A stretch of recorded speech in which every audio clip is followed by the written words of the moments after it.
Meu nome é Olavo Luiz Pimentel de Carvalho.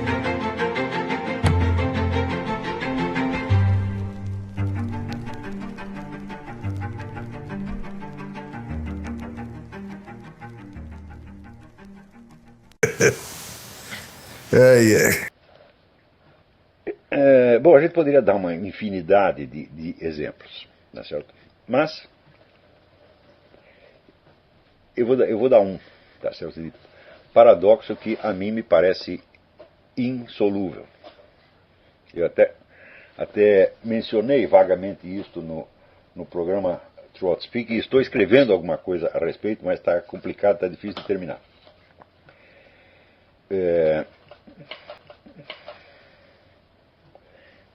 Eu estive observando uma coleção grande, vamos dizer, de sites, de movimentos, de publicações evangélicas e católicas que fazem oposição ao movimento gay.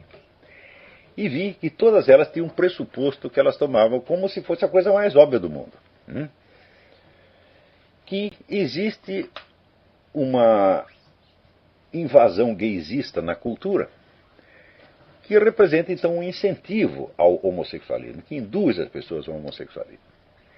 Daí eu pensei, opa, todo mundo acha que é isso. Eu também achava até a véspera. Né? Não sei se existe uma cultura gaysista, então as pessoas estão sendo convidadas, né, a se tornar homossexuais. Ou, caso sejam homossexuais, são convidadas a permanecer nisso, mesmo que não queiram. Né? Daí eu comecei a... Eu li primeiro o livro do Randy Engel, que é um livro chamado The Rite of Sodomy, o Rito da Sodomia. Que é um livro de 1000 páginas, uma pesquisa imensa, feita por um sujeito que é um anti-gaysista total, tá certo? Mas muito criterioso, muito honesto. Eu vi o seguinte, não existe nenhuma cultura humana na qual o fenômeno homossexual não esteja presente. Né? Nenhuma, absolutamente nenhuma. Essa é a primeira coisa que eu observei. Este mero fato, já induz a pergunta, mas se o mesmo fenômeno está presente em todas as culturas, então como é que ele pode ter uma causa cultural? Nas culturas mais diversas. Segunda, eu falei, bom, então vamos ver se existe mais incidência de casos de homossexualidade nas culturas que são favoráveis, ou que são neutras. Né? E a resposta é não. Alguns dos períodos onde houve uma cultura mais hostil ao homossexualismo, como por exemplo na Itália da Renascença, onde o homossexualismo era crime e dava pena de morte. Né? A despeito disso, foi um dos períodos em que o homossexualismo mais floresceu na história. Por outro lado, você vê que em Esparta o homossexualismo era aceito como uma coisa normal. Porém, era considerado normal numa certa idade. Então, era comum que o sujeito fosse homossexual até uns 15, 16 anos, e depois, quando ele se tornava um guerreiro, ele casava com a mulher e levava a vida heterossexual normal. Simplesmente esquecia aquilo. A mesma coisa acontece em tribos de índios no Brasil. Onde, assim, aquele negócio é brincadeira de criança. Tá certo? Então eu falei, peraí, tudo isso aí está muito mal explicado. Quer dizer, você ter a cultura mais gaysista do mundo não tem absolutamente nada a ver com a conduta homossexual ou heterossexual dos indivíduos concretos. O sujeito pode ser o maior gaysista da paróquia e não ter nenhum impulso homossexual. Aqui nos Estados Unidos está cheio, né, de heterossexuais, vamos dizer, irredutíveis, que são defensores da cultura gay. Assim como você tem o fenômeno oposto. Você vê aqui dois dos mais importantes escritores católicos do Brasil, que foram Lúcio Cardoso e Otávio de Faria, eram ambos homossexuais. E foram durante muito tempo.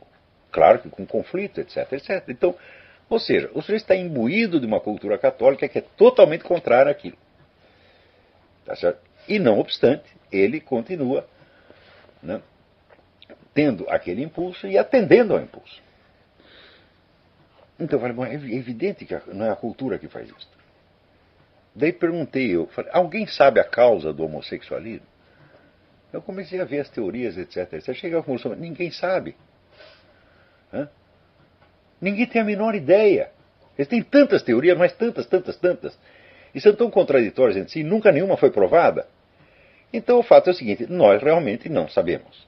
Não adianta dizer, foi a mamãe dominadora, foi o pai repressivo, ou foi a genética, ou foi, sei lá, a influência dos astros. Ninguém sabe. Né?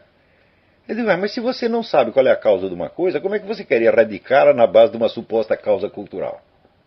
Não faz o menor sentido. Né? Ao contrário, se você move uma oposição muito forte à cultura gaysista, você fortalece o esprit de corps, né?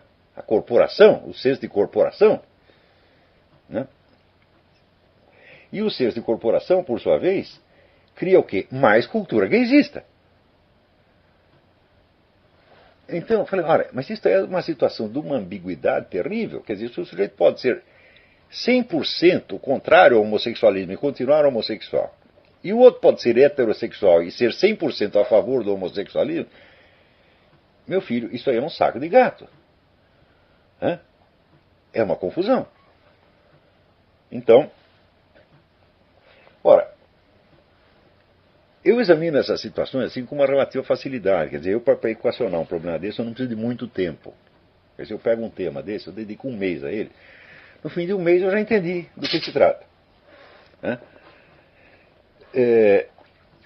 Mas por que eu faço isso? É a longa experiência literária. Ou seja, eu tenho uma certa facilidade de imaginar enredos humanos, de imaginar situações humanas. Então, em primeiro lugar, quer dizer, a longa frequentação da literatura de ficção criou na minha mente uma certa elasticidade para admitir uma variedade sem fim de situações humanas que a gente percebe, mas que realmente a gente não compreende. Quer dizer, que você compreende imaginativamente, mas quer dizer, você capta imaginativamente, mas do qual você não tem um domínio intelectual. Ou seja, você não tem uma explicação causal, você não tem uma teoria científica, ou não tem nenhuma teoria científica ou tem 150, o que é a mesma coisa que não tem nenhuma. Então, abrir-se a essa variedade das situações humanas é justamente o que você aprende na literatura. Quer dizer, que se as pessoas não têm uma prática de ler enredos, e mais enredos, e mais enredos, e mais enredos, ela não consegue imaginar muitas situações humanas diferentes, além daquelas que ela conhece no seu círculo imediato. Então ela vai julgar coisa que ela não entende.